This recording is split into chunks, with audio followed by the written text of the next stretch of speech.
পঞ্চগড়ে আন্তজেলা সক্রিয় একটি ডাকাত দলের ১০ সদস্যকে গ্রেফতার করেছে পুলিশ। এ সময়ে ডাকাতির কাজে ব্যবহৃত একটি মাইক্রোবাস, দেশীয় অস্ত্র ও বিভিন্ন সরঞ্জাম উদ্ধার করা হয়েছে।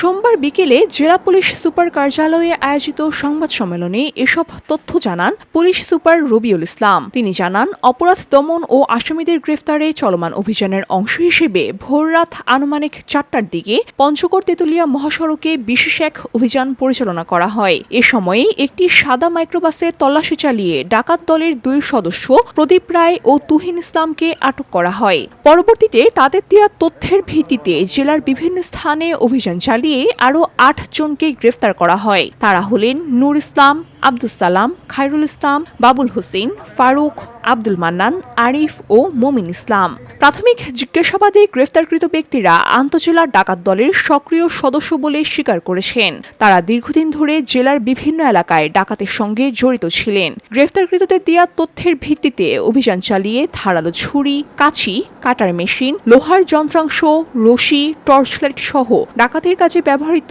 বিভিন্ন সামগ্রী উদ্ধার করা হয়েছে।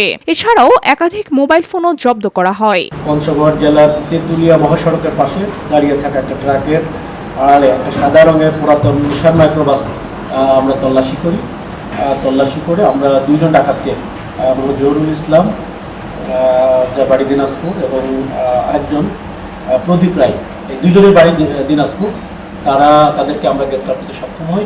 মাইক্রোবাস সহ তাদের মোবাইল জব্দ করি এবং ডাকাতি কাজে ব্যবহৃত কিছু যন্ত্রপাতিও আমরা উদ্ধার করি এবং তাদেরকে ব্যাপক জিজ্ঞাসাবাদ করে আমরা জানতে পারি যে এটি একটি আন্তজেলা ডাকাত দল এবং এই আন্তজেলা ডাকাত দলের একটি বিশাল দল। এই দলে আমরা মোট ১০ জনকে, তাদের ২ জন সহ ১০ জনকে গ্রেপ্তার করি। বাকি ৮ জন তারা পঞ্চগড়